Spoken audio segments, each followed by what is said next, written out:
Alrighty It's then. it's football season, Yeah, so you know what that means. It's fantasy yeah. football time, ladies and gentlemen.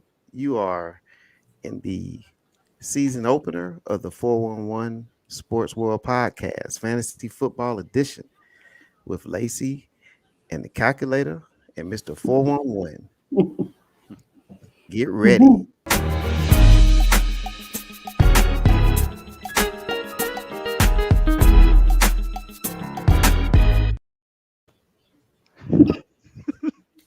Ciao, Mr. Former. Hello, All right, here calculator. we go. Here we Greetings go. and salutations, everyone. All right.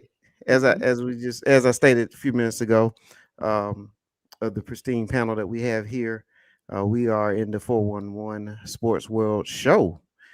And today we're going to discuss fantasy football. And it's just really the opener. You know, it's just like when they go into training camp and they're working on their drills, getting in condition and things like that, getting their playbook together. And that's what we want to do for the fantasy football managers out here, is just get the playbook together. And whether you're a rookie or if you're a 20 to 25-year veteran of fantasy football, this is the show for you today. So what we're going to discuss today, we're going to talk about type of drafts. We will get into um, what type of leagues that you can participate in. But what we're really going to start off with is terminology. But before we get into the terminology, I would like for Lacey and the calculator to introduce themselves to the world. And I'll let you we'll go first, Mr. Calculator. Ladies first. Oh, sure then. Hi, I'm Lacey Dawson, and I've been playing fantasy football for about 20 some odd years now. I know I'm so youthful looking, but yeah, I'm a little bit older than I look, but I've been playing for a long time. And it's one of my very favorite things to do. This is my favorite season, fantasy football drafting, and I just love it. This is Calculator. Been playing football since I graduated college in 1997. So that was my first league, and been in it, ever since. Been as high as, you know, 22 leagues at one time. That kind of got a little, when you're cheering for and against every player, Yes. that kind of that kind of took the fun out of it. So then it goes to the point where you just kind of get in leagues, stay in your leagues with friends, and then a couple high stakes leagues. So usually a sweet spot's around 10 to 13 leagues now. So, and it also allows you more leagues, allows you different formats, because that's always fun. Like Lacey had mentioned, the some of the most fun part of the fantasy season is the draft. Yes. And the more drafts, the better, and different kinds of drafts, different strategies. So that's why I play basically most multiple leagues, just so I can get the different draft experience for a lot of these leagues. Mhm. All right. And the calculator and I are in a lot of leagues together. Yes, You yes. doing dads this year, Dadzilla? Yes, with that is me and Lacey's famous 24-hour clock auction draft. Could have up to 50 players nominated at one time, and when somebody bids just $1 over, your clock starts at 24 hours again. It's a It's different type of draft, but it's it's definitely crazy. but it is fun Yeah. because And it's then so we of course different. have our Atlanta draft Oh yeah, next month. Well, the end of this month yeah. actually, where we have to. That's an in-person draft, and you have to have real money to get to show up. That's right. That's That when you was talk about interesting. high stakes. That is definitely one of our high stakes league. But hey, Mhm. with big risk can come big Big reward. rewards. Uh, my first year winning that league, I was able to buy my wife some brand new bedroom furniture, so she didn't complain about me Excellent. playing in all these Yeah, leagues anymore. yeah, it makes up for a lot. Yes. E- Excellent. And I'm Mr. 411, your host, and probably one of your favorite voices out there in the sports world. But I do have experience in playing fantasy football as well. I started off as a just playing it for fun, camaraderie through in a lot of my work with my work family throughout the Mhm. years. And I do remember the days of the USA Today newspaper, Yeah. uh, The Brett official Favre. scoring site of your Yes, of your league. you couldn't wait till Monday to get the scores and figure it all out by hand. And Yeah. but I do remember the days of Brett Favre as being one of our top draft picks, and Barry Sanders, Mhm. Oh, and and Chris Carter. Mhm. So Terrell you Davis. He was a so Oh beast. yeah. exactly. So if you played in the league and Mm. some of those players are your names, you probably been around a while.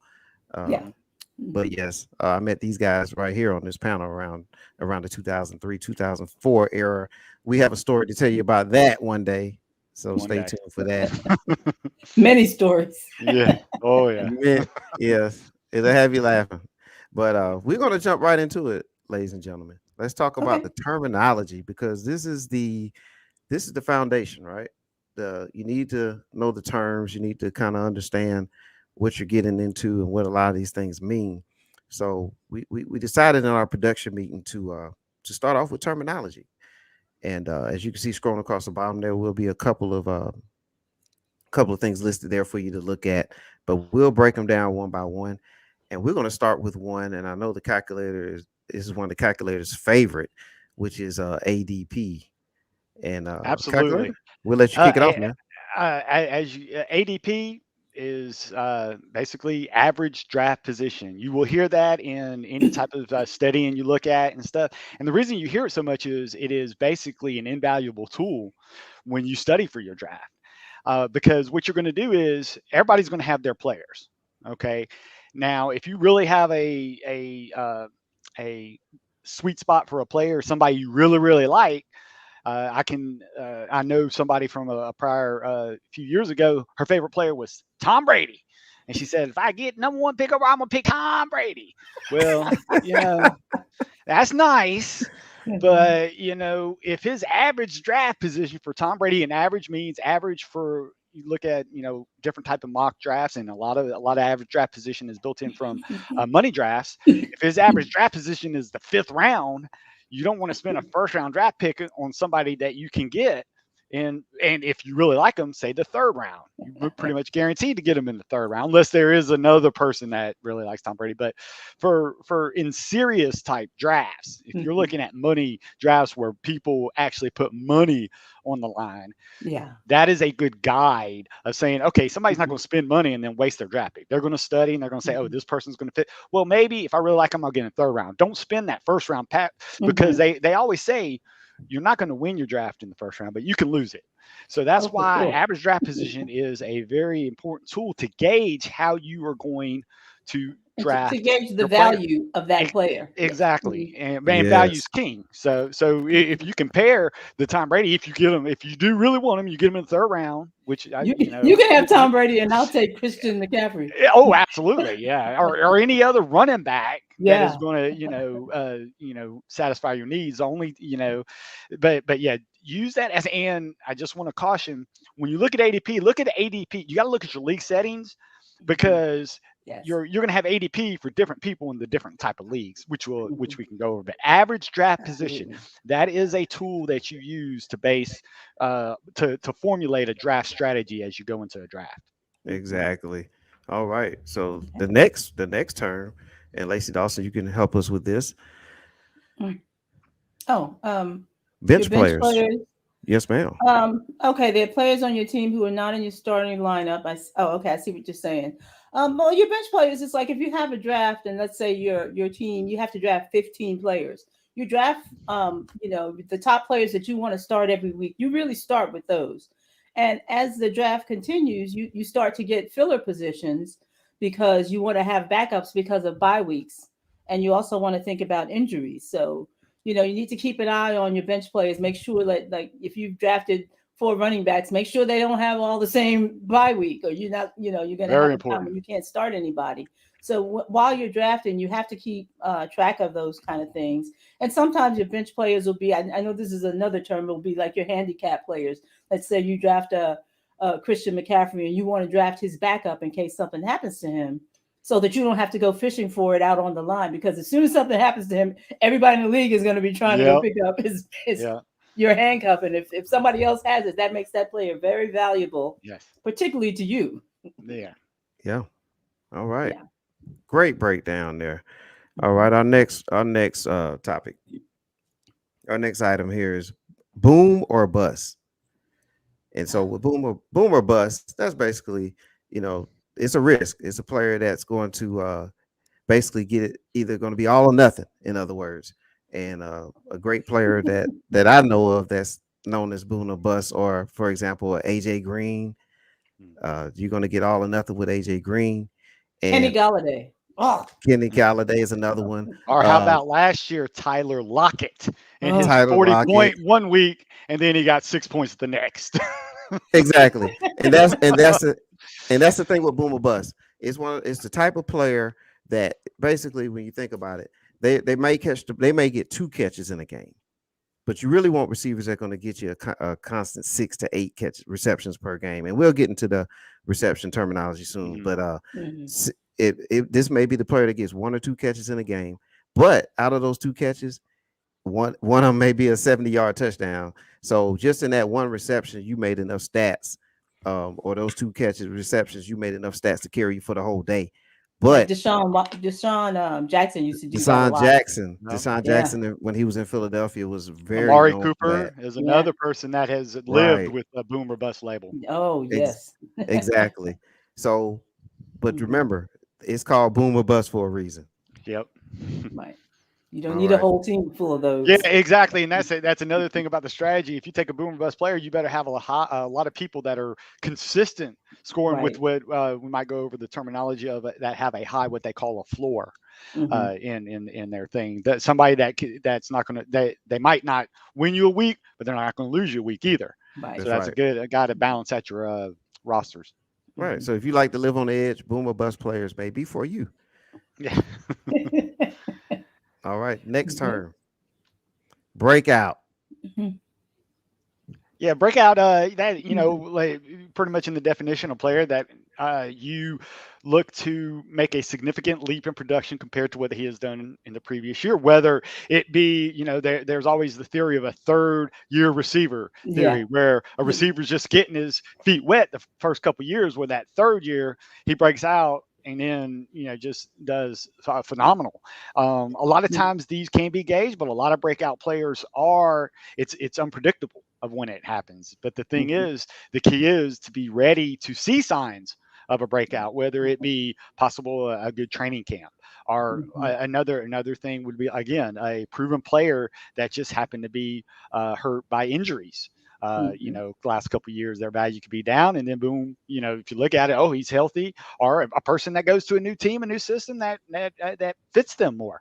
Mhm. That a breakout player is basically, you track these players, they ho hum, not so good a year or so, but then a breakout the next year. Mhm. And breakout players are good to have because they're not going to cost you a lot of draft capital in Right. trying to acquire those Well, that's players. the thing. You should get them at a value. Exactly. Right. Uh-huh. But Very and good. also a breakout player. Another thing to keep an eye on is players that are playing behind like a big name that's kind of aging. Like Hmm. who was it? Julio Jones and Calvin Ridley broke out a couple of years ago. I think it was Calvin Hmm. Ridley. Yeah. Right. When you have somebody that's really good but they're like sporadic, or Yeah. they become boom or bust, that whoever's behind them is usually going to get more catches. So it's like you have to keep an eye on so many things Hmm. um, to be an effective fantasy manager, but it's a lot of fun. Yes. Oh yeah. And Lacey, I say this one for you because Okay. I know you want to talk about this one. Let us know what a bust is. What is a bust? I mean, a bust is generally whoever I pick it in the second round. I can tell you that much. Okay. And I'm not even counting the injuries for the bust. The bust is the guy that you start week after week, hoping that he's going to live up to his potential, and he keeps coming away consistently with 3 points, minus 2 points. you know? Oh. It's one of those things, there's a point at which you just have to cut him loose. Who was that Mhm. last year that I couldn't stand? He was played for Baltimore, I think. Oh my Um, God. he J.K. was Dobbins, Gus Edwards. no, he was a receiver. He was Oh, Marquise Brown. yes, Brown. I think that's what Yeah, Hollywood. it was. yeah, that's what I Hollywood. said. I Huh? exactly. I knew who you were talking about when you said receiver for Baltimore I because was so he had mad. high expectations, and then all of a sudden, like you said, It's just like nothing. nothing. Yeah, yeah. So yeah, so that's what that's a bust, and like, and one of those things that you'll learn is like you have to cut bait sometimes. You know, you can't worry about, well, it's week 7, and maybe he'll be better by week 9. Well, you know, you're going to lose and be, you know, trying to get there, Mhm. and then your season is over. So Yeah. All yeah, right. And I like another thing you point out about bus player is not counting injuries. You know, a lot of times you can't predict injuries, so no, a person can't really class like Saquon Barkley. He didn't right. go and mean to trash his knee out in the He third was my week. number one pick last year, Okay, of course. and so there you go. I Yeah. drafted him in a league as well. The bad thing is the league I drafted him in, I also drafted Joe Mixon in the second round. I thought I got great value. It's like, oh my gosh, you Yeah. know. You had a mass Joe, unit. yeah, Joe Mixon was a bust before he got hurt, and then Mhm. every week is like, oh my gosh, is he ever Mhm. coming back? The coaching staff said he is, and Mhm. he never came back. So Right. yeah, a bust in all like Lacey said, look at non-injuries when you want to look at bus players. Mhm. Yeah. Absolutely. All right. Very good. Very good. Mhm. Next term. Bye week. Lacey, you talked about this a few moments ago. You want to just finish up on it? Well, I mean, the NFL has and actually, I think it's now an is it an 18-week season now? I Yes, They it's yeah 18 believe they weeks it they with is. added another 17 week. games. Yeah. So everybody's going to have a bye week, and you have to like factor that into when you're drafting. I mean, you don't have to give it too much importance, but you do have to like try to make sure that you mix it up with players from different divisions who have different bye weeks, so that you don't get caught having to drop somebody good in order to have somebody play. So, Mhm. Right. mhm. Or get caught in that situation where you have too many good players Yeah, that you can't afford to drop, and they're all on the same bye week. Yeah. right. You know. Another strategy you can actually use bye weeks in your favor. One strategy people would like to use is just get later bye weeks Mhm. when you Oh, draft, I do because that. then you can make moves Yeah, to compensate for don't worry about the bye weeks during the draft. Just worry about the bye weeks if they're all later, that you can start plugging holes throughout the season when you make a Right. waiver wire. I Right. do That that also. Yeah. Yeah, Yeah, good point. And then most season also make sure that you know how long your season runs, because yeah. and when I say season, I'm referring to your regular season, Hmm. because the regular season generally runs about 13 weeks in most Hmm. leagues that I participated in. So just keep that in mind and take a look at some of those bye weeks and the type of teams you have. But I tend to wait till after the draft to concern myself with that. Yeah. I like to just personally get who the players I want, and then I'll deal with it later. Mhm. And I just pray that things happen, you know, to where it all falls into place. Mhm. All right, next topic. Next term is ceiling. Hmm. Have at it, Cal. Ceiling, basically a guy that can reach their top potential. That for a week, season, or career, a high ceiling means a player that has potential to score a lot of fantasy points, but not much upside. Because if you look at somebody like if you want to compare, and I'll go back to the Tom Brady. I think he kind of hit his ceiling, Yeah. if you want to think for me, last year, because a lot of Uh-huh. people could say, well, Sure. why is he going to do it again? Well, I mean, yeah, everybody's saying, well, he's got more weapons and he's got a year, He's but gonna he's do it also a again. year older, you know. But a quarterback I really want to touch on with ceiling was Aaron Rodgers last year. Mhm. Hmm. When you look at all the points he scored last year, you look at his touchdown rate. His touchdown rate was the highest in his career last year. So they're saying everybody's looking at what he's done for his career. He's had a long career. So if he's had a highest touchdown rate for his career last year, you could kind of say, okay, that's ceiling. So that can bring in another term Mhm. when they call regression. Yep. Well, a Mhm. regression doesn't mean that he's getting worse. A regression just means he might fall back towards where he usually Toward gets. the mean, So yeah. yeah, Mhm. so it looks like his ceiling was last year. So you might not want to put too much emphasis on his stats for last year. You want to look and compare it to what he did with every year.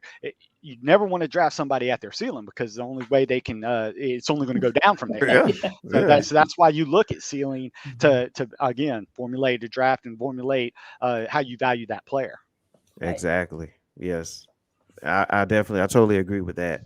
And another factor in there too is, think about the team, and this goes into the real football versus the fantasy.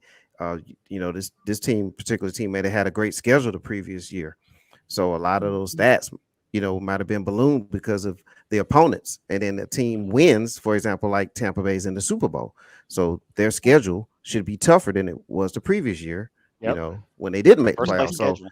exactly, so keep that, keep those things in mind when you're thinking about the ceiling as well. Anything like see on that before we go to cheat sheet? No, I think you guys covered it. All right. Well, let's talk about the cheat sheet. Well, everybody has to have one. I mean, you go in without a cheat sheet, you're almost Propaganda. Like, oh no, Uh-oh. the FFI. That's my favorite. We need to get some royalties for this. Future sponsor for one. Yeah. But yeah, everybody has to have a cheat. You can get one. Anybody can get one off the internet, or Lacey just pulled one off of the off of a magazine. A cheat sheet is basically what you use to rank players on when you draft them. A lot of people can follow the cheat sheet, or a lot of people can take a cheat sheet and then put their own numbers based on the way how they like. Exactly right. But yeah, the cheat sheet is basically what you bring in for you to do your draft. Mm-hmm. If you ain't cheating, you ain't trying. Think That about is it like very, very, very true. you gotta take every advantage you can get. Yeah, and it definitely comes in handy especially when you have to make those quick decisions, and you'll notice in your draft sometimes things don't go the way you planned it, and there may be a run on a certain position. Yeah, like, man, I was waiting on that running back, and then boom, running backs went quick, faster than you thought, or expected. So now you may have to make a quick decision. That cheat sheet will help you.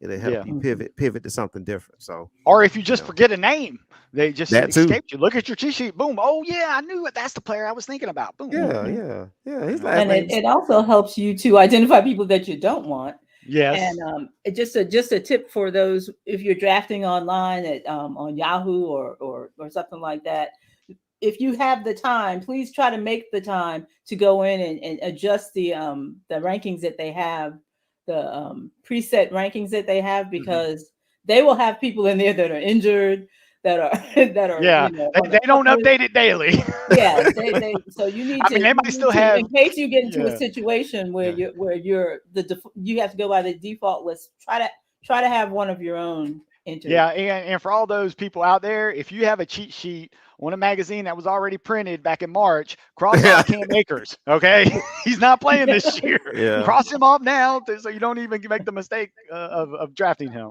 Yeah, that's for sure. Yes, your sheet needs to be fluid. Definitely needs to be a fluid sheet. All right. We're moving right along here. Let's go ahead and talk about commissioner. And I guess I'll speak on this. The commissioner is basically the person that's overseeing the league. It's the person that is sending out the league invites, setting up the league in whatever system that you're using, Yahoo, ESPN, any of those type of systems. Or if you're doing it by hand, which we highly don't recommend anymore. But the commissioner is responsible for creating the league, keeping things in order, to setting the scoring and the roster requirements, et cetera, et cetera. I will say that commissioners, they really should listen to the league, hear them out, find out if any suggestions need to be made or any adjustments to the league settings and all that. Try to get all that stuff done early.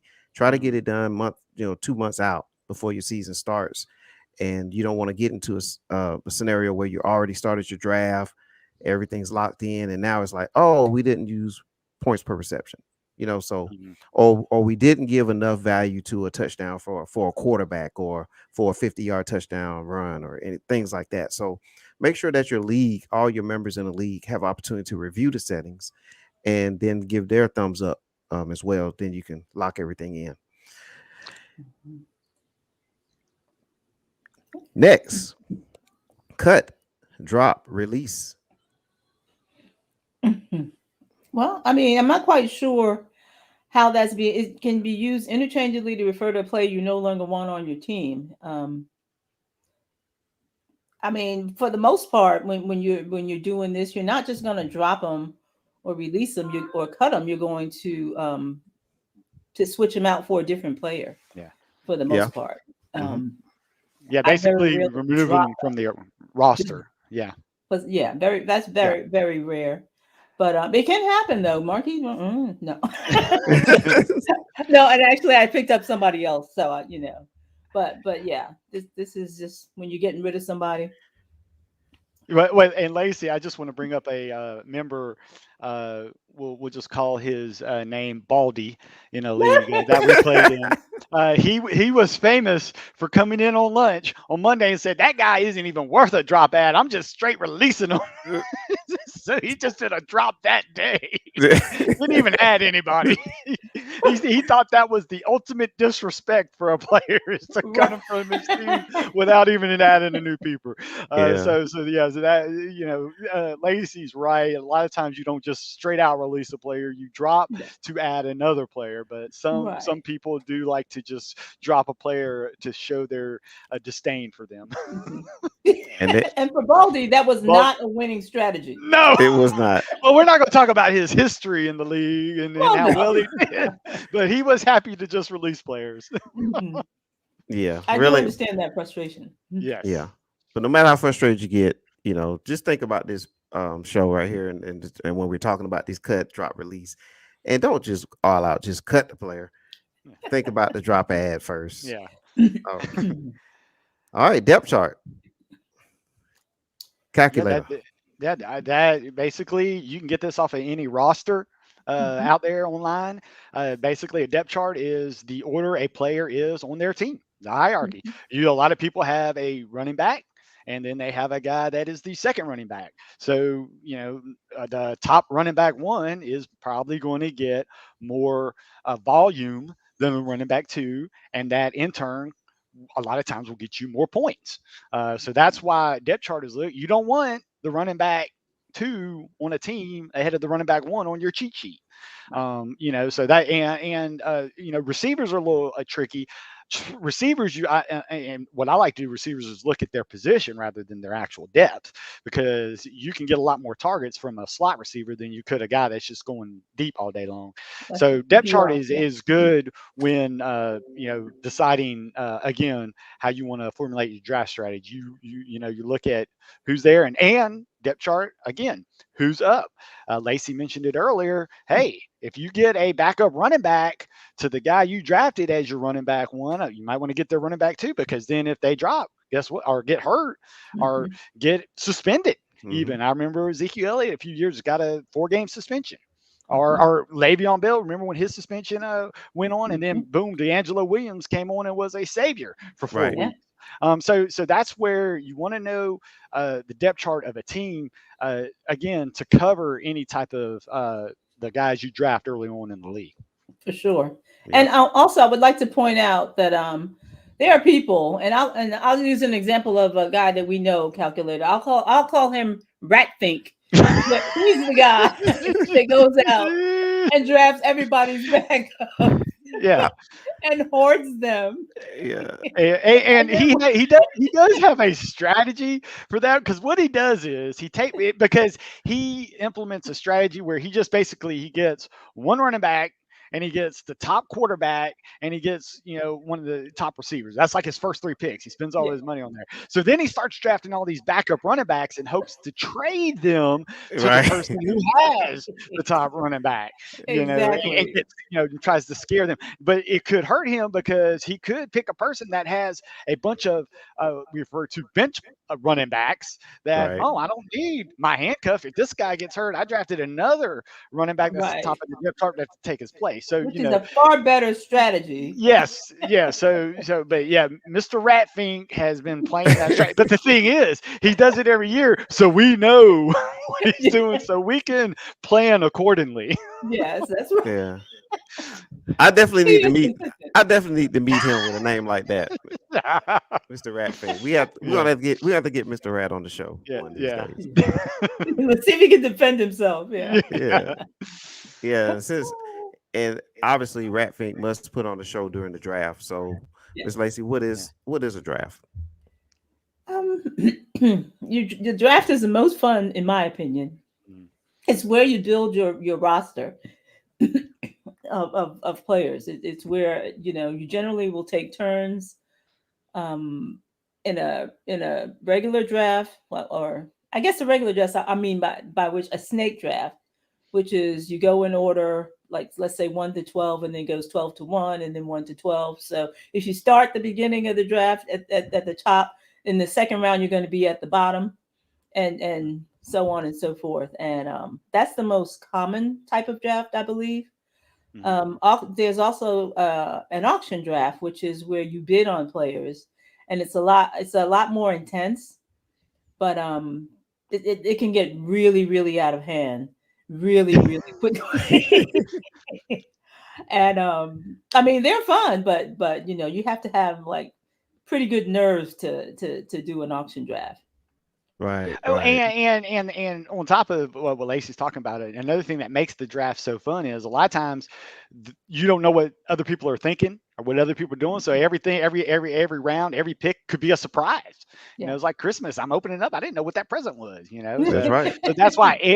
But the auction draft is just so fun because there's a lot of strategy involved with it. Yet it's so Mhm. high paced because Right, every second something can change, and that's and you right. have to be on the fly. And that's there are drawbacks to the snake draft. You can get in and out hour and a half, 2 hours. Your auction Mhm. draft, you're looking at three Yeah. hours before that thing gets Mhm. over, just Oh Mhm. because yeah, of the. So, but again, I always encourage even new people. You might want to start with a snake draft, see how it is, and then the next year build up to an auction draft. Make the time, see what yeah. happens, and Mhm. see if you like it. But yeah, And the we auction, and I prefer the auction draft. It's just the time you got to devote to it in the draft, the actual draft that you got to look at when doing that draft. Yeah, and we're definitely going to cover the different type of drafts Hmm. later on in the show. So we Yeah, need you to stay Oh, tuned absolutely. and okay. hang Sorry around. about that. Yeah, I got too excited. you know, Yeah, we we get just excited when you talk about draft I know 411. we just want to know what Let's the do it. draft was. Mock draft. Do you That's want to talk all. about mock drafts? We just want to know what a draft was. That's all. Yeah. But no, I really appreciate you guys. But and also the draft is one of the most exciting. It's like the exciting part of the Hmm. fantasy football season for me, Mhm. and I think you all can concur to that as well. So Yes. Yeah. all right, so next the F to the A to the A to the B. It's called Fab. A lot of times you're gonna hear that term Fab. Who wants to jump on Fab? I'll jump on Fab just because I love Fab. I know me and Lacey have disagreed on our love for the Fab Don't like system. It it. is basically a waiver type Mhm. system where, waivers is where you pick players up to be on your team. And when they're on waivers, that means anybody can get them. This particular system, you have a set amount of money at the beginning of the year. Mhm. You place a bid on that person to add them to your roster. Well, guess what? There's 11 other people that have the same amount of money or could, later on in the season, might not.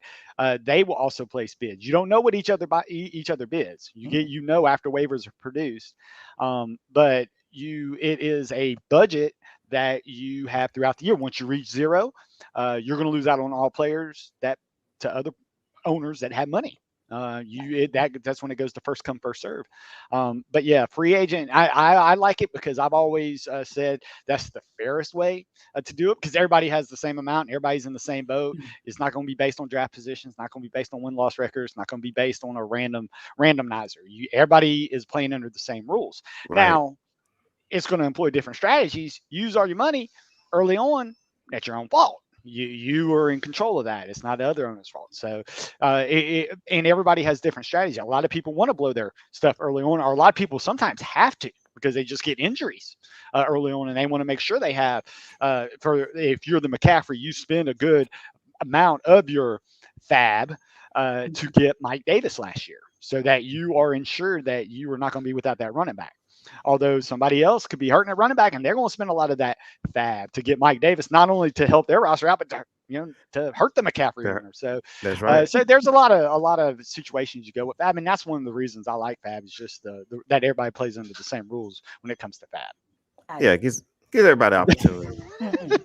You fab. just end up overpaying for people, and So, Well, it's yeah, ridiculous when and that's the somebody fun. pays $50 for Mike Davis. and that's why I Yeah, love it. yeah, That's that's it. why I'm Made laughing at them. It's like, Yeah. use up that fab when you really, when Mike Davis goes down. Yeah. Or when These McCaffrey comes back and then you release Mike Davis and then Yeah. McCaffrey gets hurt that first week, then I go and pick up for half the amount you spent on him because you ran out of fab. right So, now you have, week 1 you spent all your fab, so you're done for the rest of the season. and I have a true story. One of the drafts I was in my home league, spent $90.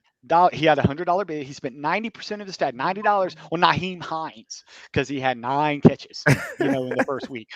So he was really, although Naheem Hines did wound up with a decent year, but he goes back to the boomer bust players. Either he had 9 catches, or when the type of game script where Jonathan Taylor got all that, Naheem Hines might have saw 2 catches.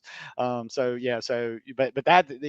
lot of people can spend a lot of that money. But hey, if I think you overpay for a person, and a lot of times I'll put small bids out there, and I'm gonna make somebody pay for somebody if they want. And if they don't want, I'm happy with them. I'll take a roster spot. That's So right. That's it right. makes Fridays and Tuesdays more interesting, in my opinion. All right. Lacey Dawson, what's a flex? Yes, sir. Um, okay, it's a utility roster spot, and depending on the settings in your league, it could be filled by a running back, a wide receiver, or a tight end. Even though some leagues also include other positions or sometimes fewer positions Right. in their flex spots. And your flex player is the player that you try to make sure that you have enough running backs or wide receivers. This is somebody that's going to help your team, and so you want to make sure you have a quality player in that spot. Very good. Yeah. And a key thing to add on to that is, it was talking about positions. You got to see what type. When they say flex, is it a flex where it is a running back, receiver, tight end, anybody, or does it have to be just a running back or a receiver? So that's why Right. when you join a league, look at what type of positions are available to be used in that flex position. That's right. And to use one of my pro wrestling terms, the superplex. But Oh, we're gonna get, there may be something called a superflex that we talk about later. yes, absolutely. All right. The flyer. All right. This is something I'm very good at. It's a player who's drafted or added as a free agent because there's an outside chance that he may exceed expectations for that week or that season. And a great example of taking a flyer on someone this season, matter of fact, is Tim Tebow, right? He may be a player that's not going to get drafted, maybe might be your last pick after a kicker, or better yet, he'll be out there in the free agent bucket, and you might want to take a flyer on him. Just take a chance to see what happens. I mean, he may become a quarterback. Who knows? He may become a fullback. We don't know. I mean, Tebow may become a defensive back. Who knows what Tim Tebow is going to do? But there's a chance that he may emerge and become something, at least give you more than what you thought you was going to get. So think about players that you have have deep in your back pocket that you may want to take a chance on later on in the draft. It's definitely going to be a player that likely no one else is going to draft or have their eye on, but you may want to take a flyer on that player. Yeah, a good example of that, also Tyrone. I thought of last year, a lot of people were taking flyers in ESPN leagues. Taysom Hill was actually classified as a tight end for Correct. the Saints. So people saying, hey, he's going to get some red zone carries, and tight end was just a horrible position last year if you didn't have Kelsey Waller or Kittle. Well, Exactly. So a lot of people say, hey, I'll just throw him in there and put in tight end, might get a couple points here and there, and then boom, what happens when Drew Brees gets hurt? You have a tight end actually starting at quarterback. So right. He was getting points as a quarterback in your tight end slot. So flyers like that. Look at people that there's some people that are running back, wide receiver eligible. Marquez Colson, way back when, used to be tight end eligible. A lot of people take a flyer on him, and he wound up being a stud, number one wide receiver playing in your tight end slot. So that's a good flyers is looking at position eligibility, and like you said, hey, and if you don't work out, guess what? You took a flyer on him, you can cut him. Exactly. And don't forget Montgomery. Remember, Montgomery was a wide receiver, number 88 for the Packers, and he ended up becoming a running back because of all the injuries. My little doggy wants to be in the show, apparently. All right. She's acting up. Is your doggy a Cleveland Browns fan? She is a Houston fan. See Oh, her? look at the Oh, count. okay. 411. Oh, well, the dog pound is really gonna get on her, you know. All right. So let's talk about it because she may become your dog may become a free agent at this point. So free I agent. don't think so. She's my baby. All right. Well, let's talk about free agents, Lacey. Oh, free agents are players who are not currently owned by a team. They're on the waiver wire. Yeah. There's And those are people that are pretty much added right away. You don't have to go through a day or so waiting in there. A free agent is an instant add. Yeah. When you drop a player, you don't have to go through the waivers to claim those players. okay. Handcuffing. hmm Oh, and Lacey talked about this earlier. Handcuffing is basically a strategy people employ to back up their high draft capital in a running back by drafting their backup. So a lot of times, it's if one goes down, Plug and you play. got plug and play. Exactly. You Yeah. don't miss a beat. You're not hampered by the injury bug. Key is looking at if you draft as somebody with a really capable backup, you might want to go a couple rounds earlier than their ADP to ensure you get that player. If you employ the handcuffing strategy, you don't have to employ the handcuffing strategy and just try and draft 5 RB1s. But a lot of times Right. that's hard to do because running backs go, Very quickly. quickly. Yes. So- Right. And I wouldn't get too hung up on handcuffing. Yeah. I would really try to get the best players from Yeah. the best teams. And Yeah, my because your backup, handcuff, rather he'd be taking up a bench spot. Not yeah, even right. produce. Right. Just sitting there, just rotting, and then Mm. they have to become a free agent at some point in time where you have to Yeah. cut. So that might be a time you have to cut a player. But Mhm. I would definitely try to just get the best players I can get and not worry about the handcuff too bad. Unless I Correct. definitely know that that backup running back is going to, one of those players that could explode. I may want to have that player. But if it's not that type of running back or backup receiver, I wouldn't worry about it too tough. Mhm. The IDP, individual defensive player. This is where it's not really used a lot, and it's not really used a lot in the fantasy leagues. Typically, you use what you see on here is the D/ST, defense and special teams, and we'll get into that soon. Mhm. But basically, the D stands for picking up a team. For example, what Seattle Seahawks, and so you'll get the response. You'll get all the stats from the Seahawks. Punt return, kick returns, defensive stats, sacks, team sacks, interceptions, et cetera, et cetera. But if you're in the IDP league, then that's when you would pick up a individual defensive lineman or individual linebacker, and that particular player would give you the stats, not the team that player plays for. So it doesn't happen a lot, but when you see IDP, and if you're in a league that has that, you have to just do do your research and find out what players you like to use in those positions. Yeah. Okay. Injured reserve, the IR, the dreaded position. Injured reserve, anybody. Yeah, basically, if somebody is injured and they have to be on the list that the NFL has out there. This is you can't, they're not going to be able, you're not going to be able to put them in your slot unless they're actually declared injured reserve by the team. And once the team makes the clear, you put these people in an IR slot so that it doesn't take up a bench spot.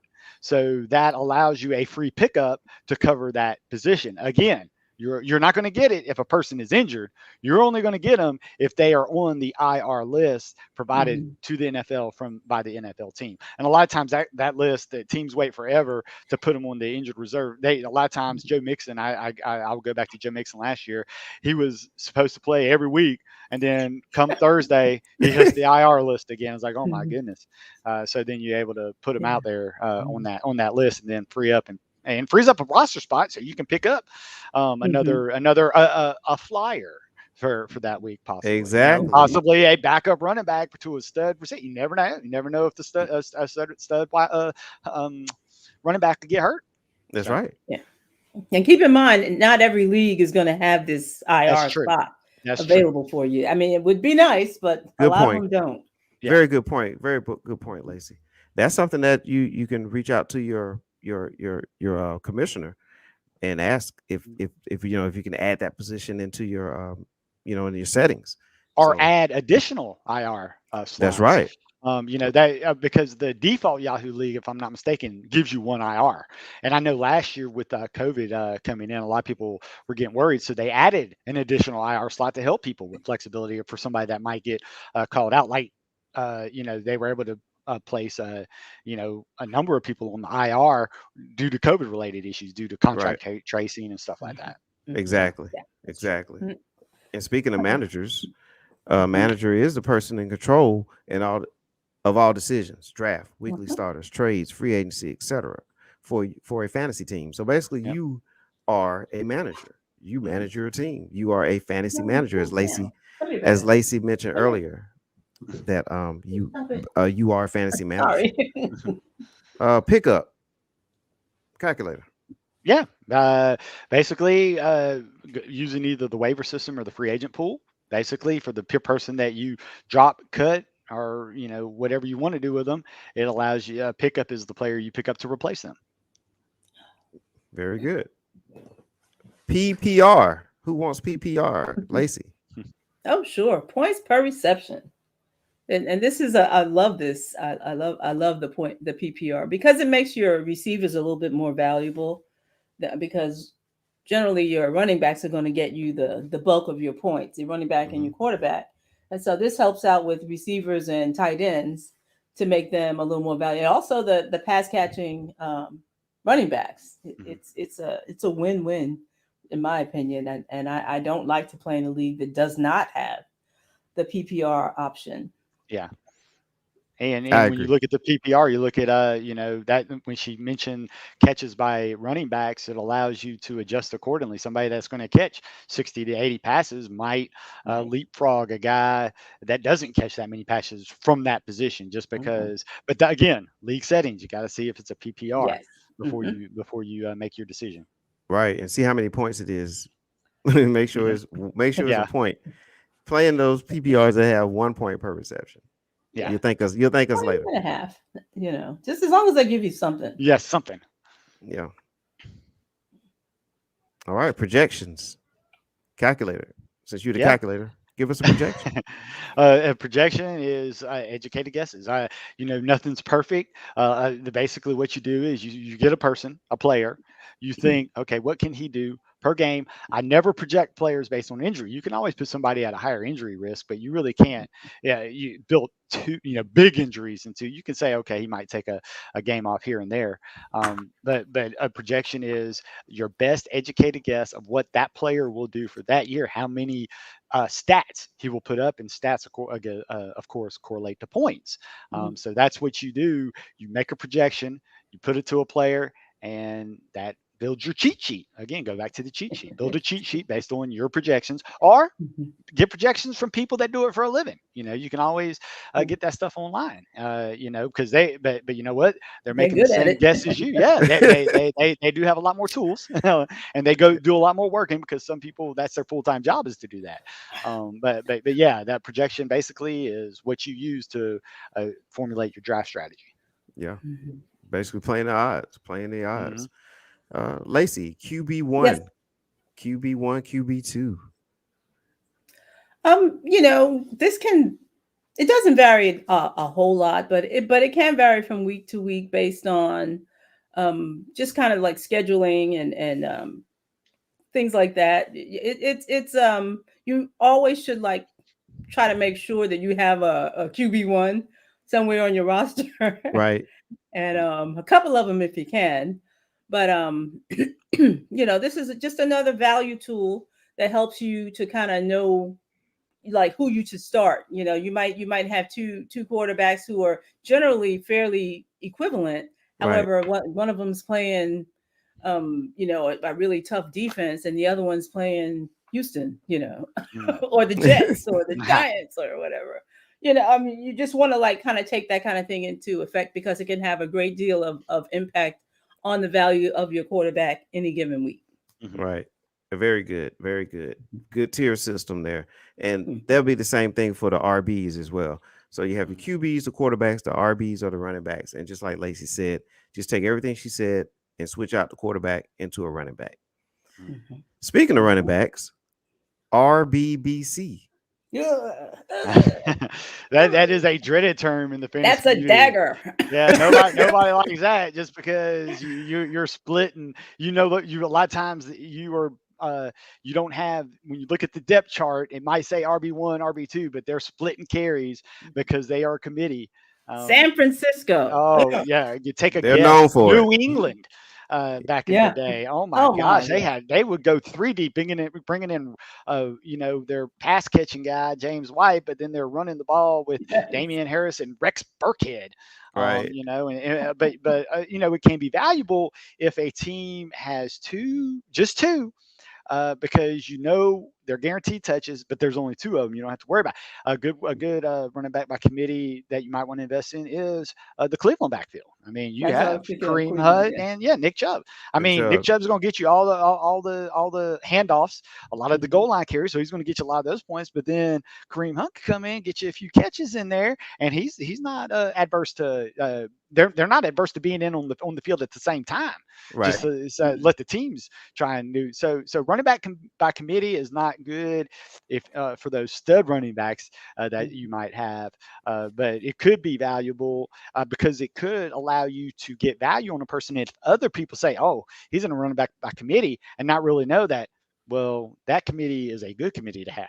They get a good solid offensive line. They're going to have a lot of solid scoring chances, regardless of game script. So you Yeah. know Two that's two is okay, but three is just yeah, when you get into the San Franciscos, the New Yeah. Englands, I have already said my cheat sheet. I crossed them off my cheat sheet because I don't want to deal with the headache of Stay their committee. away.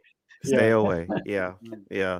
And also, you know, but on the flip side of it though, if you do have a RB BC situation, if you and let's say it's a bye week and you need to pick up someone, you know, keep an eye on the RBBCs and see if there's some running backs that you could possibly use there, just to get you by to the next week, and then you I can don't know. then I you can tried that cut. with Philly last year, and that did Yeah. not work. Oh yeah. But if you're in one of those dreaded situations where you just have Yeah. to, you know, you just need a body, you know, Mhm. you could take your best guess on the RBBC situation, and you know, I tend to go with the PPR, the running back in that situation that gets the most Mhm. catches. Yeah. I tend to go with them, but Mm. yeah, that's a Melvin dreaded, Gordon, Austin Eckler. right. Mm. That is a dreaded term though, the RBBC. Hmm. Be careful of that. Yeah. Mhm. Rosters, basically Okay. what it says right there. Yeah. Yep. So that's your rosters. All right, Mhm. we go to the next term. Sleeper. This is a good one. Let's talk sleepers while we Oh, why wait. we talk sleepers? Hmm. Sleeper is just a fancy word for value. Yeah. You know, if a person is sleeping, a lot of people are so they're sleeping on that person, not people not really looking at them, so you can get good value for them by picking them later in the draft because you have your eye on them, but other people might not. But Mhm. I go back to the term that not everybody is a sleeper. I remember one of my That's first right. leagues, a guy said, "Oh, I got this great sleeper. I'm gonna get him in the second round because nobody else gonna get him." And my brother-in-law picked him with his first pick. And I looked at the guy. His name's we will call him Fat Dog. I talked to Fat Dog and I said, you know, he's not really a sleeper if somebody picks him in the first round. Just want to let you know that. The sleeper is somebody that you get late Yes. for, and you don't pay much for them, and there's somebody that is going to break out basically. Mm-hmm. Yeah, Yeah. Yeah. that's right. You All know. right. Stacking. Mm. That's not for the faint of heart. Those are for the It really gamblers isn't. out there. You know. Uh-uh. That is Uh, it is dangerous. yes. Right. Because you could get the highest scoring team in the league, but there's some weeks where they run up against the defense and they're not going to Mhm. score you anything. But That's right. again, high risk, high reward. If you get the same people from a team, Mhm. hope they score a lot every week. But you know that goes to your boom bust deal that we Mhm. talked about earlier. You know, a lot Right. of stacking are done with boom or bust players. Right. Yeah. But also Mhm. like a stacking example would be, and this is a great team actually. Kansas City Chiefs, Patrick Mhm. Mahomes at quarterback, Kelsey at tight end, That's and a great stack. Tyreek Hill at receiver. All three of those Mhm. players are going to get drafted. You know, they're going to get Yeah. drafted rounds Chelsea and Mahomes is money. Mhm. one That's through money. three. I would bet that 1 through 3 rounds, you know, round 1 through 3, those three players will be gone. But do you want all Mhm. three of them on your team? because as you guys Look at what their stats in the Super Bowl against the Tampa Bay defense. right, If you were playing that week with those three players, you lost. Yeah. yeah. Yeah, that's So true. it's a high risk, reward scenario, and then also the bye week. Definitely Yep. All three of them they're are out. they're all going to be out. There's no way that they're going to, unless somebody gets traded to another team, they're all gone that 1 week for you. So Mhm. it's boom or bust, if you will. Yeah. We talked about that earlier. Employ the stacking strategy, you got to look at NFL schedules because you don't want That's all your right. best players going up against those top defenses during playoff time because it's one and done in the playoffs. Yeah, that's All true. right. Okay. Let's go streaming, Lacey. This is something that I don't do much of, other than maybe for your defense. Well, it says like it's Yeah. commonly used for defense or kickers or just people that are expendable. Basically, you should leave some room on your roster for just like filling in. Like sometimes you'll have an injury. Maybe your backup guy, your backup tight end, if you have one of those, it gets injured. So now you got to get rid of him, or you want to hold on to him. So you should have a little bit of wiggle room on your roster. Mhm. You should always leave at least one or two positions that you feel comfortable with getting rid of that person if a better opportunity comes Yeah. along. And you actually see the streaming option used a lot when teams are gearing up for the playoffs. You see a lot of teams with four defenses on their team just because they feel good with their solid players, but they're going to play that best defense during playoff time, Right. So, They shuffling. They yeah. mixing like a DJ. Okay. Yeah. All right. So let's get into the super flex. We touched on it earlier. Let's talk about super flex. Yeah, you got that Yeah, I'm flex. not really familiar with Yeah, that.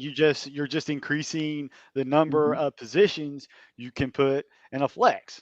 You just basically instead of we were talking about flex being a wide receiver, tight end, running back. Well, when you go Hmm. super flex, you throw quarterbacks into the league where you basically any player can fill that flex position. So that's why it's called super flex, just because there's basically anything goes. Yeah. You And know. I play in the league with the super flex. It's a friends and family league that I'm a part of. Mhm. And man, my eyes lit up when I saw the QB. And Oh yeah. my first two picks were quarterbacks, and I didn't care who else I had on my team. I Mhm. was getting the two best quarterbacks I can get. But But you, super flex is a yeah, fun league.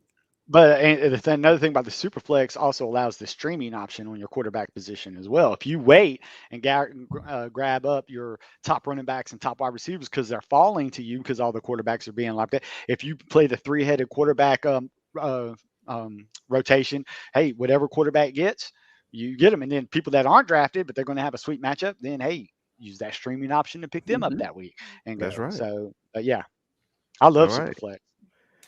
This usually brings up a lot of noise in leagues. Trades. Ooh, yeah, that can be tricky. Yeah. I don't do a lot of trading, but I know the calculator, Mister 411, too. Well, I don't Too think much me and of a 411 have headache. ever made a trade with each other because we see things through different lenses. Yes. Yeah. Yes. But yeah, a trade is basically you need two teams to trade, and if Yeah. people love Right. their players. A lot of times, Uh, they say, okay, well, my guy was drafted in the second round, and my motto is, if my guy's drafted in the second round, I don't care if he's doing like basically doo doo, but yeah. a guy's going to give me somebody that I really like for him. I'll do the trade, But a lot of people love their players. That's why they drafted them. So a lot of times they're hesitant to trade. Right. Right. Well, and trades are very controversial a lot of the time because, as you say, people have different ideas of Yeah. what value is, Yeah. and Mm-hmm. you can't tell me that if I'm giving up, somebody that I feel like is expendable because I need a better quarterback, and then because often the other teams in the league get to vote on whether they think the Yeah. trade is fair, which is, you know, Yeah, I because then don't.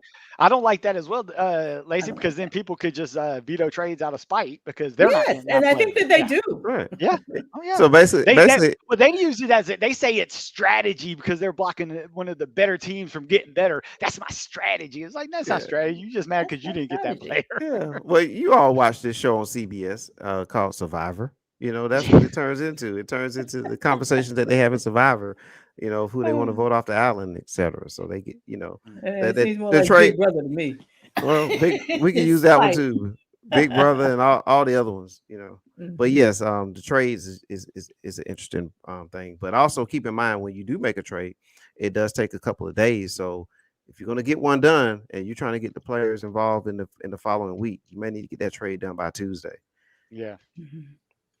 All Yeah, right, that's a good point. Mhm. transactions. That's any change to your roster, such as Mhm. trades, as we just Mhm. mentioned, free agent pickups, etc., etc. Mhm. Undroppables. Now, this Mhm. is a list that basically consists of players that you cannot cut in your league. For example, in real football, I don't think the Tampa Bay Buccaneers will cut Tom Brady this season. You know, so in your fantasy league, there are players that you know that particular league will not set up allow for you to drop, and they do that, and they do that for other reasons. So, Well, I call this an LT rule mhm. because we had a player that when he missed the playoff, he dropped every one of his players, you know, I and we had remember a that. yeah, and we had a person we will say MT that went to a Kinko's that day Empty. because we did not have access at our work leagues to pick up those players and went to Kinko's to go and place bids on those players for the Right. playoffs and all the top players. So we call that the LT rule. I call that from a home league because all it takes is one person that can do that. So the That's undroppable true. list is a good feature to have to keep people that are not happy with their results at the end of the season from just dropping their whole roster out of fight. Wow. So that's why it's a good feature to have. Okay. Mhm. All right. Let's jump into waivers. Lacey, waivers Mhm. and waiver orders. We'll start with waivers and follow with waiver orders. Well, I mean, it says the players on waivers after they're dropped by another team, and sometimes the waiver order is determined by I don't know, it's just some kind of algorithm that decides who gets to the number one and through 12. Hmm. I don't quite know exactly how that works actually, Well, and then yeah, a lot of the what times the what you calculator likes yeah, is the the auction. fab, yeah. Yes, and Right. it Fab. does away with that issue. Yeah. Yeah. And a lot of times again for one that's what league setup. League setup, you have the commissioner has the ability to institute different type of waiver systems. So we Hmm. talked about the fab. We talk about win loss record. If whoever's 0-1 has that priority to pick up any player they want above somebody that won their week and is 1-0. Hmm. Right. There is also in Yahoo what they call the rolling list. That is determined based on draft order. In other words, if you are the number 12 pick in a draft, you are usually assigned the number one waiver position at the beginning of the season. Now, if you use that number one, you drop down to number 12. So Hmm. anytime you actually use a waiver system, you again it rolls the list where you go to the back of the line. A lot of people that are number one hold it because they're waiting for that great player that they can use it, so they'll just use what they call pickups when they're free agents. They'll just wait till a person becomes a free agent and pick them up so that they don't use their waiver order at that time. So that's what they call the rolling list. But yeah, always that is always done on league settings on when and a lot of you were talking about leagues when they're forming a commission. A lot of times you have that as a vote. When I started my home league a long time ago, I said, hey, what do you guys want? And it was the rolling list. Everybody said, hey, if I get the number one draft pick, I want some compensation for getting a lousy draft pick. Right.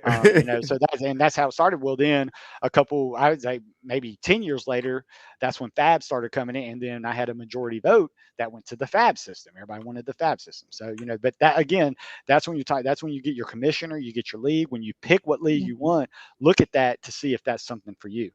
Yeah, Exactly. yeah, and it doesn't always go in that kind of order either.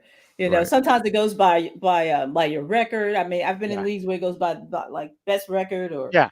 who won it. I mean, it's just it varies a lot. Yeah. So like And, as and and calculators when you say. have the record like you're talking about, then if there's two people wanting the same person that has the same record, that's where it's called first come first serve Hmm. waiver, where whoever basically gets there first. Very good. Wide receiver 1, 2, and 3. Basically, like what we talked about with the RB1s, QB1s, QB2s. Just look at it as 1 through 10. that would be your wide receiver ones, and then the 11 through 20s, that's your second tier, and then your 21 through 30. So basically it's tiering your receivers, just like we talked about with the running backs and the quarterbacks. uh Zero, this is our last terminology for today. um Zero RB strategy, what does that mean, calculator? That is basically a strategy that I do not adhere to because, Mhm. again, you want to talk about faint of heart, you got to have stones to do an RB running back strategy because a lot of times it goes talk you're loading up on wide receivers or you're getting that value at that using your first pick for a tight end and then rolling it with that top quarterback in the second league because you're not getting that running back. You're saying I'm going to get basically every positional advantage except running back. And then what I'm going to do is I'm just going to load up running backs at the end of the draft and hope one of the flyers that you're going Mhm. on these running backs hits. So that's where you're hoping your lottery picks pan out. You're ignoring running backs at the beginning of the draft, getting that value at the other positions. Hope you can outscore everybody else, and hope you can just keep your head above water with those running backs. And hey, you never know. Mike Davis might come available when a McCaffrey injury, and then you spend your 90% of your fab because 90%. you employed the strategy. It's not, but that strategy was born because they say running backs were very volatile, prone to injury. So why do you want to do that when you can have a guy, a top wide receiver, going to get top production pretty much week in and week out, and you don't know what's going to happen at the running back position. So that was that strategy in there, and again, I don't adhere to it, but it is a strategy some people can employ. All right, Yeah, well. I've never Oh. understood that particular strategy because, Mhm. even if you forego running backs in the first several rounds, you're still not going to get the top of every other position. That's true. So it feels like a waste to me. Mhm. You may get a Oh, top wide receiver, but you're not going to get, and you might get a top quarterback, but you're not going to get a top tight. You know what I mean? There's a trade Yeah. off. When you start looking at roster construction after a Mhm. team that has done a zero running back strategy, you kind of wince. I can assure you that when they're hoping that Kareem Hunt is their top running back, you that's know. right. Yeah, So I don't care if I have that, and then I'm worried about him, and then J.D. McKissick as my other guy that I've thrown out there, So you yeah, know, All right. Well, type of leagues, and a deep league, you're going to hear that term. A deep league, that's a league that consists of more than 12 teams. And that's when you really need a lot of experience. So if you're not a real experienced fantasy player, manager, I would stay more into the 8 and no more than 12. 12 is the typical league where most of your projections, most of your mock drafts is based off 12. It kind of evens out the league per team.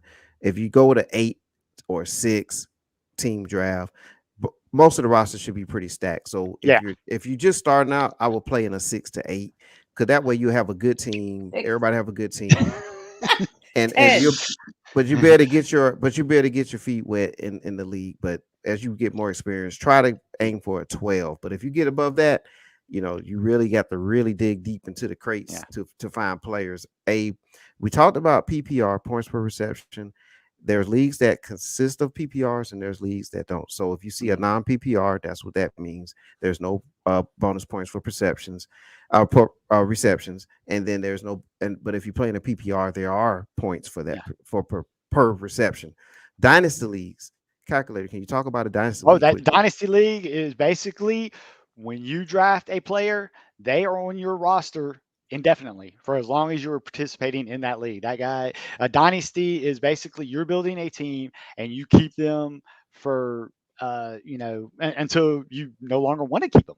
And a lot of times you want to get a dynasty league with people people that are steady because it's hard to replace dynasty managers if a guy had built a garbage roster.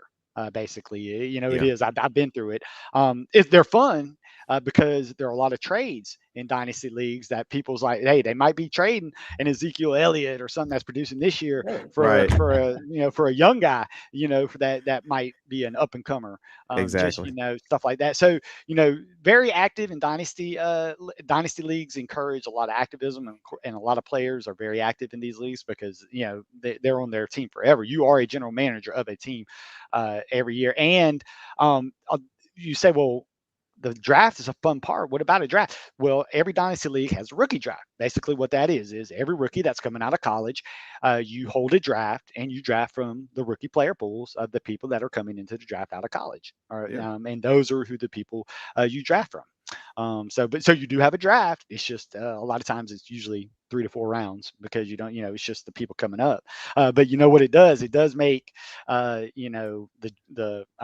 NFL draft quite interesting because a guy you might have your eye on and he goes to the Jets maybe is like, well, I'm going to put him down a little on my roster now on my rookie draft. Oh, thank you. I was trying to think of another team, but then I was going to go with the Texans, and then I saw that background Yeah. over there, so I didn't know where to go. The common theme, isn't it? Yeah, Common theme. Common theme. but yeah, so you still do have some of the auction, but a dynasty league is fabulous for people that love trades and love fantasy football. That if you build a good team, you're rewarded for your efforts of building trades. What my very first dynasty league, I had a guy that basically traded his first pick in a redraft, and it was for I still remember it was Ray Rice.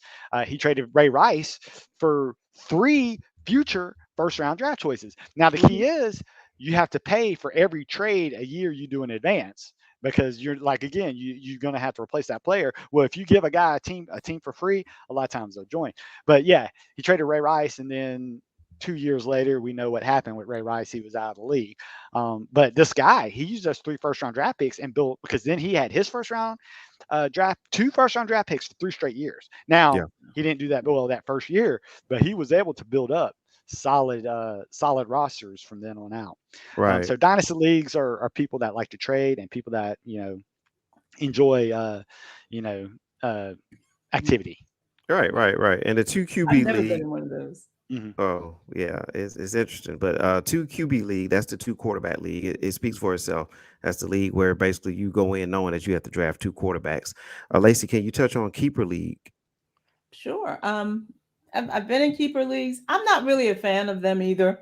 They can be fun, but a keeper league basically, there's a set number of players that you're able to keep every year, and each team decides which, let's say 1 or 2, instead of like a dynasty league where you keep the whole team. You just keep a couple of players, and then you have a draft based on whoever's left. And so Right. those can be fun, but there's a those are I find them to be difficult because like there are people who are so up and down, it's very difficult to try to get the value out of a keeper league when there are people that you have to keep. And some of the, like, whoever has Christian McCaffrey is kind of set, even though last year notwithstanding, they're kind of set for Yeah. forever. And if you end up with I don't know, Chris Carson or somebody, Yeah. it's like, okay, yeah, he had one good year and now he's done. And I'm just saying that I prefer to start all over every year. I don't prefer the keeper leagues, but they can be fun when you're playing with a bunch of people that Yeah. you definitely get to talk trash Yes. and just have Especially a if good somebody time doesn't with it. have a keeper, you start laughing at their roster. Yeah. Like, Oh, who's going to keep absolutely. this year? Exactly. All right, we have Ricky 2 more. Williams retired, and he was your keeper. Yeah. All right. Well, look, we have 2 more leagues to discuss. Daily We do? fantasy, and then we have one more special league that I know the calculator wants to talk about. But I've never heard of that. well, let's talk daily. I've heard of Yep. daily, not Yeah. the guillotine. Yeah, let's talk Yeah, daily. daily, basically every day or every week you get to set a lineup. You have a money you can put online, and you build a team basically on salary cap. They get a lot of times it's DraftKings, it's FanDuel. FanDuel, thank you, that Mhm. has they have a salary cap. You build players based on that salary cap, and you compete. You don't have to worry about injuries because it's just that day. You can play just Mondays where it's just a Monday night game, and you play with a limited roster and hope you can get one of those people that don't cost a lot of money, so you can spend up on other players. So it allows you. It employs a lot of different strategies. But the downside of a fantasy league is you really don't have the draft, and Right. that's why people love the draft. And if you don't have a draft, but if you have a bunch of leagues, and your first round draft pick has gotten hurt in all these leagues, and it's like, hey, I still want to enjoy the league. Well, then go for the daily fantasy leagues. Right. If you're like me and you get frustrated with a lot of injuries in football and Yeah. things like that, if you just want to avoid a season dealing with a bunch of injured players, daily fantasy is the league for you. Mhm. But either way, I would play it. I would even play a Oh yeah. couple of daily fantasy Yeah. Dip leagues your on the toes in. side. Yeah, I Yeah. would play some on the side as well. All right, calculator, guillotine league. Oh, You this is a league I touched on just this a come little bit across. earlier. Oh yeah, this was a league that had just I had found out. This is what happens when you start prepping for the season. You find out guillotine league is fascinating. Basically, you have 18 weeks in a season, right? Well, Mhm. we'll say in 17 because they don't play the last link. So you have 18 teams, and your goal is to not be the lowest team total that week.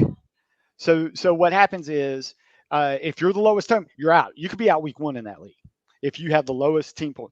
So what happens? Okay, well, man, I was second to last. Your roster. Well, what the key to this league is, the team that just got cut, that had the lowest, all their players are now available Okay. in the Oh, draft, or free Wow. agents.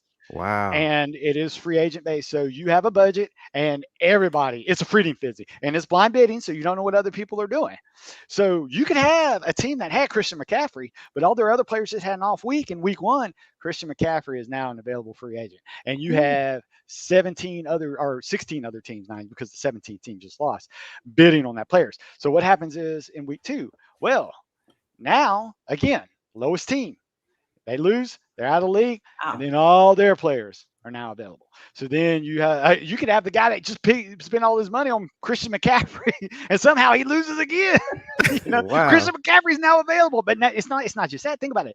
Their first round, their second round, all these high round draft picks are available for people to pick up free agent. So then that goes to strategies. Hey, do I want to try and build a super team early, or do I just want to keep my head above water, not worried about being the top scorer, just keeping trending water, to when a lot of the better teams start having off weeks, and a bunch of bunch of good players start becoming available. But now I have the money to outbid other people. So it's a very extreme. I just found a league out. I'm in a $50 and a $20 guillotine league, and I will definitely keep you guys updated on how it's Come going. on. I need you to let me know how to join one of those. Okay, I will send. I want to Ladies, try that I will send because you the link. I can give you a fun fact, and this is just stupid. Okay, this is just me, Uh-oh. and that the guillotine is a particular word that all my life has been a problem for me. I believe I was I grew up in the Bronx, and I was in, I want to say, either fourth or fifth grade. And you know how I don't know if they still do it. I think they do. They have like the school spelling bee. Mhm. You heard of those? Yes. Yeah. Yeah. I And lost I many of remember those. I won the spelling bee at my school. I think I was in fifth grade. I might have been in fourth grade. And I didn't understand that it was kind of a big deal at the time.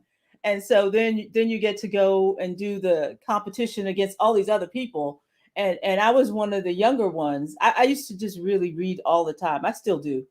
And I remember that was the word that got me out. It Wow. was guillotine. If you look at how that word is spelled, and you Yeah. imagine yourself being 10 or 11 years old, you would never have had any way of knowing or hearing that word. Mm, Right. And then when they said it, I was like, huh? I yeah. thought they were making it up. Uh, oh, Guillotine. What is wow. guillotine? I don't even, I mean, I had no frame of reference for it. I remember that. because because I couldn't spell it, and I didn't know what it meant or where it came from. So now, of course, I know 100% how to spell it and Yeah, pronounce it, Right. yeah, but it doesn't matter anymore. So, gotcha. Wow. in any case, Mr. Calculator, I would definitely like to find out how to join the guillotine. I will definitely send you a link. And Mr. 411 as well. Mhm. That should be fun. I I want like Absolutely. the in. sound of it. I want in. All right, great job. Let's now we're into the red zone. We're in the scoring area now. So we Well, about to I think score a we've touch. already covered snake and auction drafts. Well, we're gonna score a touchdown real quick. But yeah, snake draft. Uh, Lacey, snake draft, please. These are Oh, two basic drafts that, ladies and gentlemen, that you're going to participate in. So Lacey will talk about the snake, and Calculator will talk about auction. well, the snake draft basically goes up and then down. It goes down this side and then up the other. That's why it gets the Mhm. kind of the snake designation, because it's basically a continuous looping. Mhm. Mhm. And so if you start off the draft at number one, by the time you get to the end of the first round, out of 12 players, the last player is going to be the first player in the next round, Mhm. and so on each round, so that it's supposed to try to even things out. I don't know how well it does that, Mhm. but that is the theory behind it. Yeah. Okay. Very good. And it's very quick, very simple.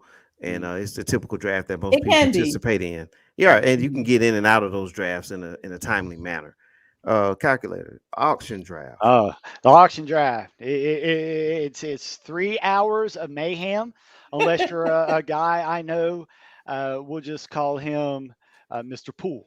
Just keep it at Who's that. this? Mr. I call Poole. him Mr. Pool because what happens is he drafts the first three players, spends all his money, and then he goes to the pool for the next 2 hours because he don't have any more money. So I call him Mr. Pool because every year he will spend all his money on the top three players, Yeah. and then goes and takes a dip because he knows he has $1 left for every other player. So Right. I call him Mr. Pool because, but it's good if you have a solid cheat sheet and you can fill out the spots with value. That Mhm. because a lot of people might save all their money. Well, I don't want to go home with $20 in my bank. No. Right. That's not you're not getting the best bang for your buck. Mm-mm. But in auction draft, each person has a different strategy, and that's what makes it so fascinating. You could have two Mr. Pools, and then you just see them just dog it for those first three Y- players. Yep. And it is exciting to watch. That's what another good thing about the auction is, It is. watching it while these people are going against each other, and then every now and then, tipping your toe in the field. And then there could be the strategy where, hey, you don't think a guy's going for as much as they should. This guy's going to get a steal. Well, then, hey, I'm going to bid in there, but be careful. You could be the guy that you're doing that just to get him up, and you hate the And guy, you get and then stuck. you end up Yeah, with him. you stuck Where with you them. got to live with it. So that's a strategy you want to employ. Well, live with what you do with. So that's why I just love the auction. And even though I say it takes 3 hours, it takes a long time. It is the most fun 3 hours you can have. It flies by. It really does, because even though it It seems really like a does. long time, it's every play except for Mr. Pool. Every play is exciting. So, Right. Right. It does but take yeah, time. yeah, Yeah, It and it it's does. even more fun when you do it face to face, when you Oh yeah. wow. can, mock But each the thing other about and face to ridicule. face, the auctioneer usually gets gray hair if he's running the auction in a face-to-face draft. Just want to let you know that I can Right. speak from experience on that. Yeah, I know Yeah. you can. Yeah, Yeah. But if you are a fantasy manager and you just want to have quote unquote the fairest opportunity to pick up the player that you want and have the yeah, power in your hands, the auction draft would definitely be yeah, your yeah, would yeah. be your Because would be your everybody play play. again by the same rules. If you want your player, you can go and get them. Everybody's Right. available. You're not stuck with what number you draw out of the hat. All So. right. Excellent. Okay. Before we get out of here, any advice that you would like to give, Lacey? I mean, I think we touched on a lot of the key things to look out for in fantasy. First, you got to really know your settings. Mhm. Absolutely, you have to understand that in order to get the maximum output from your score. You need to know your settings so that you can draft accordingly. And in addition to that, I don't care how long it takes. Take the time to make your own cheat sheet. Mhm. That's Correct. my advice. All right, very good. Mhm. Calculator. Yeah, I say have a strategy in mind, Oh, but and don't stick also, to that strategy. Okay, if you if you have a strategy, you got to be versatile. Because like we talked about, you don't know what another player is going to draft, so you got to plan accordingly. If you mhm, don't get your mind set on 1-6 strategy, go where the draft takes you. And then most of all, have fun with it. I mean, it yeah, comes once a year. So enjoy the time it is a lot of fun. and just enjoy the draft. And after the draft, it's not over with. You could have a sorry draft. You get the D+ rating from Yahoo, and Nah, then that but doesn't hey, if count. you're active on the waiver wire, you keeping up with your players, you throwing 5 flyers up against the wall, and one all you need is one to stick. That's right. Be well on your way. So don't get discouraged with a bad draft query. Mm-mm. Play it out, see what happens. Right. Great advice. Mhm. Great advice. I mean, keep Right. up. We talked about a ton of things, but ultimately We have did. fun when you play fantasy football or any fantasy sport. Mhm. That's the number one thing. Do this because you want to enjoy it, Mhm. build camaraderie, have a great time, and just know that these players don't know us, and they're just out. They're doing their job, so don't take it out on them personally. Mhm. Just understand that they I take it personal. understand that they have their own job, their own mission that they have to accomplish for their respective teams. So again, I Mhm. say that for a reason because I've been upset many a time. But definitely just have fun. Just Mhm. have fun. Don't Mm. take it personal. It's fun. All Mm. right. Look, we Oh, before we get out of here, we thank everybody for listening. But please like and subscribe on YouTube. Type in 411 Sports World. Also type in the Sports Brothers. That's THA Sports with a Z Brothers BROTHA. mhm. All right. Well, we thank everyone for listening. We thank everyone for watching the show. I thank Lacey Mhm. and the calculator for being on. And on Okay. behalf of Lacey and on behalf of the calculator, we are out. All right. Ciao. Yeah. Bye, everyone.